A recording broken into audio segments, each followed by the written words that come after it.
Endings are super important in your book. Today, I'm going to talk about three different kinds of endings and help you decide which one would be great, depending on the genre you're writing, and which one you should possibly avoid.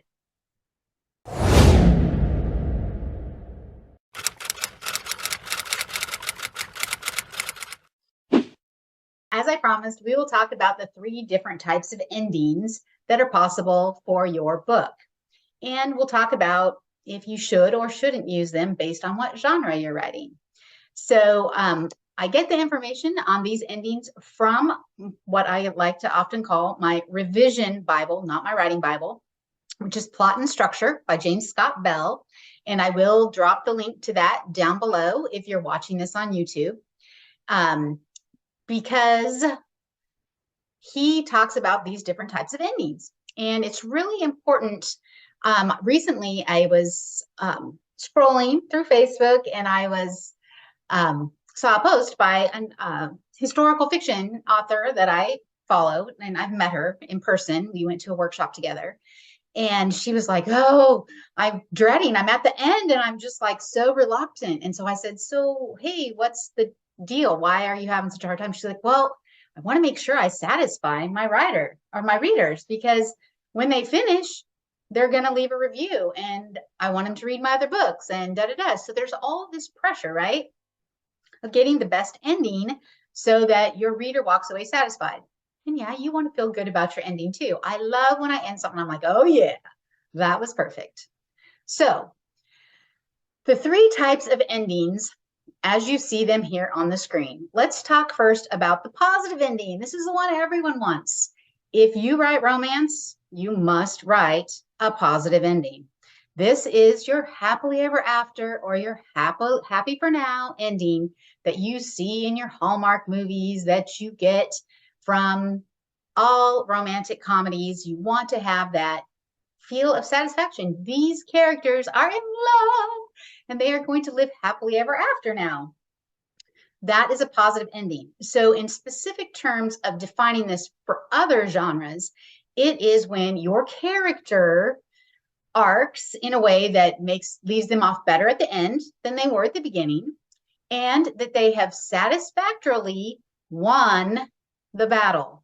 Okay, so they have figured out the answer to their story question and rocked it. They have like, yes, completely answered it, and everything, all is well in the end.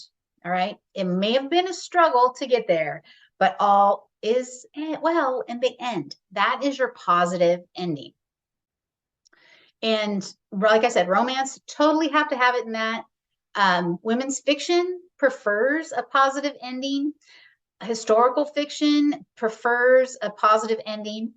A mystery, he prefers that positive ending where you have solved the mystery.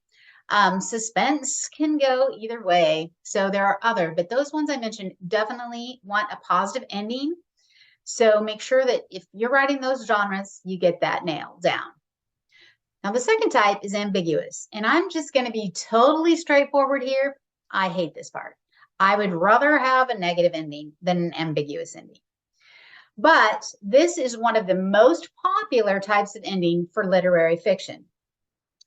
And I think it's because the literary people think that their readers will want to draw more conclusions after the story than they do. Or maybe they do, but I don't. And that might be one reason why I'm not a big fan of literary fiction. So ambiguous is exactly what it sounds like. There's ambiguity. We don't really know if the Shiro is better off at the end. We don't know if their life is going to be that great. We don't know if solving the story problem will make things better for them. So a lot of time, what gets left out is that new world, the new normal. And so that's what leaves it ambiguous. But a lot of times they will cut off this ending like right before they're having that conversation that you're going, okay, this is what I'm gonna find out. The end. And you're like, excuse me right Another way that you can have an ambiguous end, which sometimes you'll get these in why don't police procedurals and maybe even horror. And that is that you don't really know the why. So there's still kind of an ambiguity, like, okay, your Shiro hero, whatever, escaped the haunted house, escaped the serial killer, but no one's really sure why it was haunted or what if the serial killer is going to be caught. So that is an ambiguity so it's a positive for your Shiro, but it's an ambiguous ending for your plot. I hope that makes sense. And the third part, which I used to think I don't like this kind, but compared to ambiguous, I prefer negative. So a negative is not always mean your Shiro loses or your hero loses. That's what most people think. Oh, well, that means they lose in the end or they die in the end or whatever. Not always. Okay. So now you can have a negative ending if your character gets to the end and realizes that their quest was pointless, that attaining this thing did not really give them what they were hoping for in the end. So I wrote a dystopian young adult. It's the first of a trilogy that had this very negative ending. And when my editor got to the end, she's like, I'm not sure your readers are going to be satisfied by this ending. And I'm like, yeah, but he kind of needs to be there in order to go what he needs to know in the second book. So he needs to start on the downside. So a negative ending does not necessarily mean death, does not necessarily mean they didn't solve the story problem. They didn't get to the thing. It just oftentimes means it didn't work out the way they thought it would. And if you think about it, that's really the ending we have most of the time in life. We are going to get this new job and it's going to be so fabulous and we're going to love everything. And then we work and our manager is horrible, or our coworkers are snobs, or the customers are ridiculous, or the workload is overwhelming and we feel like we're buried. Negative ending. It did not turn out the way we planned. Suddenly, that awesome paycheck we're taking home every other Friday doesn't feel like it's worth it.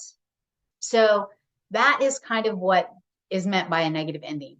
It wasn't worth it. Your Shiro hero get to the end and they go, wait, this payoff wasn't worth that struggle that I had. That's another way that it makes a negative ending. So remember, 3 types of ending: positive, ambiguous, negative, and study your genre so that you know which one will work best for your genre.